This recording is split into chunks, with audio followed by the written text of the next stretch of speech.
So, I wanted to talk about this amazing verse in the Bible that I was led to read today, and I wanted to show you my Bibles and what I discovered, and also something else that just occurred to me that was really big, that has more to do with nature. But first, the Bible, because it pulls it all together.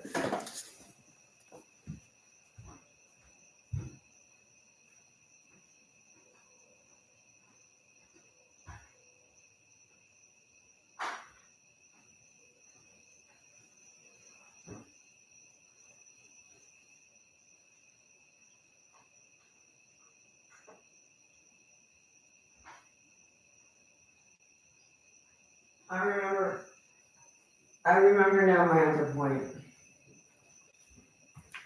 My other point has to do with the aspect of fruits being unnaturally sweet.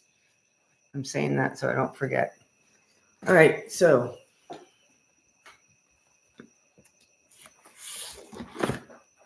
here I have 3 different versions of the Bible. And I have Luke. So I was here in the kitchen and I had some time alone, and the children were great, and I could think on my own. And I was working in the kitchen, and I thought, I was just drawn over to my Bible shelf, and because I'm just very inspired by Iesu. And I just let my fingers run across, and I read the different titles of the different versions of the Bibles that I have. And these are the 3 that I chose. I chose the 4 translation New Testament, which has the King James Version. I don't want to say the wrong thing here, because it's all about words. What's going on is all about words. Has the King James Version, the New American Standard, which is known as the NAS, the Williams in the language of the people, and the Beck in the language of today. So, a very interesting collection of Bibles written after 1611, and a big old jump there. Because the New American, I can verify it. You know what? I'm going to do that. Let's talk about what years these were published, or that are described as the years they were published.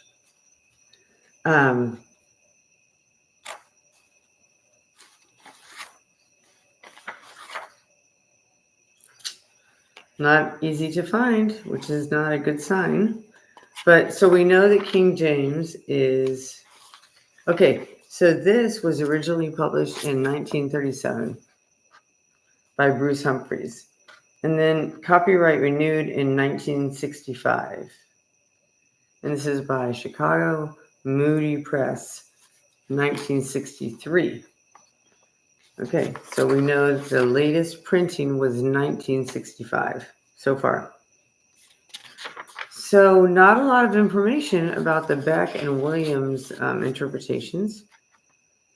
And here it says the Iverson Associates, 1966. Very important. The number is 66. Okay, so that's the one I picked up. That's one of them. Then I picked up, I thought, okay, I should get it in Spanish, whatever I'm going to study. And I picked up the Biblia de Estudio I cannot say that word right now. And it's the Reina Valera 1960 version. So that's what, when I became a Baptist, when I talked to beautiful, wonderful people that had really brought me over to starting to read the Bible in a very serious way, gorgeous, beautiful souls. They encouraged, I was like, okay, I'm into the King James Version. What version are you into in Spanish? Or what's the Reina Valera 1960, because there's like another version earlier or something. I'm not sure because I'm comparing them all. So I thought, okay, I'm doing Spanish. And then I picked up my interlinear Greek English New Testament with lexicon and synonyms. And I really haven't dug into this much, so this is a new experience. So I took them over to my desk, and then I just opened up this one. And I wanted to be in New Testament. I just want to focus on Iesu's words. And I open it up, and my eye takes me to this verse. Because in the Beck version, and because it has a title, a subtitle there, and look, I put it all 4 versions, what it says. And this is the Pharisees talking to Iesu. Where is God's kingdom? Okay, so verse 20. That's why the title of this is weird. When will God's kingdom come? The Pharisees asked Jesus. People can't see the coming of God's kingdom, he answered them. They will not say, look, here it is, or there it is. You see, God's kingdom is now among you. Okay, so that's beautiful. That's interesting, the term among you. Okay, now let's go to the Williams version. Now, when he was asked by the Pharisees when the kingdom of God would come, he answered them, the kingdom of God is not coming with visible display. And so people will not say, look, here it is, nor there it is, for the kingdom of God is within you. Next one, the New American Standard. Now, having been questioned by the Pharisees as to when the kingdom of God was coming, he answered them and said, the kingdom of God is not coming with signs to be observed. Nor will they say, look, here it is, or there it is, for behold, the kingdom of God is in your midst. And here is the beloved King James Version, and I mean that. And when he was demanded of the Pharisees when the kingdom of God should come, he answered them and said, the kingdom of God cometh not with observation, neither shall they say, lo here, or lo there, for behold, the kingdom of God is within you. Okay, there it is, people. And there's a lot more. This is beautiful. But this is, these are the words of Iesu. These are Bibles that are official. And there it is. He's within us. Isn't that beautiful? Meaning that heaven is within us. And there's a lot more other verses that will bring you to that. And here is the Greek interlinear, because I, in my research, believe that these original 4 Gospels were written in Greek or Aramaic.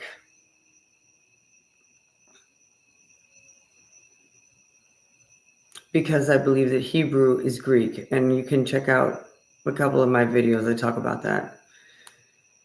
Okay, so here's the Greek. Here's the Spanish. Preguntado. Okay, so I'm going to read it in Spanish, and then I'm going to say it in the English based on the rest that I read, and to express the biasness that I perhaps perceive in the most honest way I can. Preguntado por los fariseos cuando había de venir el reino de Dios, les respondió y dijo, el reino de Dios no vendrá con advertencia, ni dirán, helo aquí o helo allí, porque he aquí, el reino de Dios está entre vosotros. When he was asked by the Pharisees, when was, I don't know if I'm saying this right, but when is the coming of the kingdom of God? He responded to them, The kingdom of God does not come with a warning, nor will it be, here it is, or there it is, right? Like that someone's going to point it out. Because right here, the kingdom of God is here within us. That's how I understand. Within us, within you, within all of us. That's the word vosotros. That's really beautiful. Okay, so we've gone now through 5 versions. Now we're going to go over here to the Greek. So this is a very interesting Bible. This has it here in the King James Version, which we already read from. It says that the kingdom of God is within you. And here in Greek, in the literal English translation from the Greek, it says, and having been asked by the Pharisees, when is coming the kingdom of God?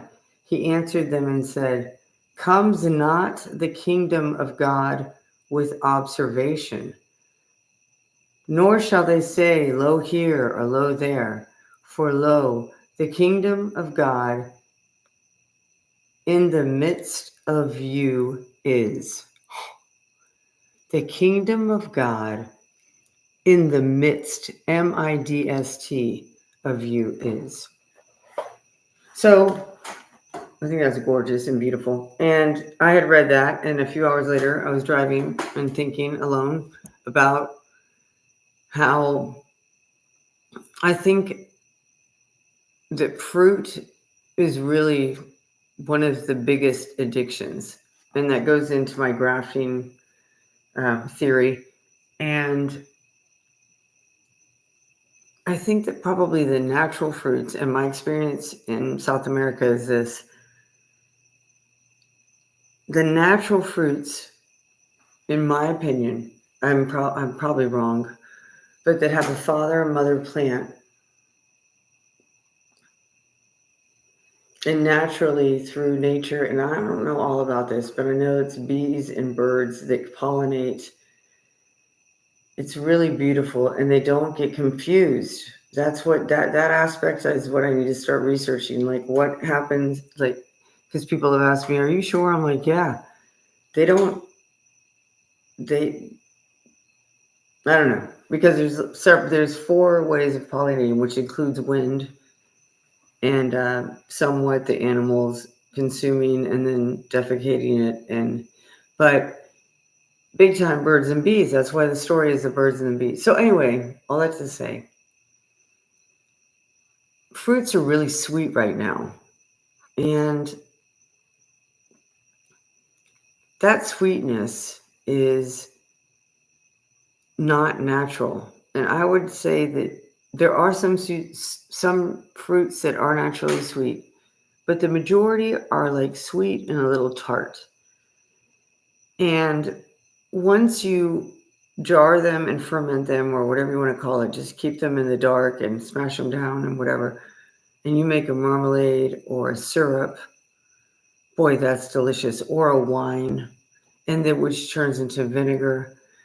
You're going into this beautiful realm of understanding that time is a total construct, and that we can live a long time if we understand that controlling our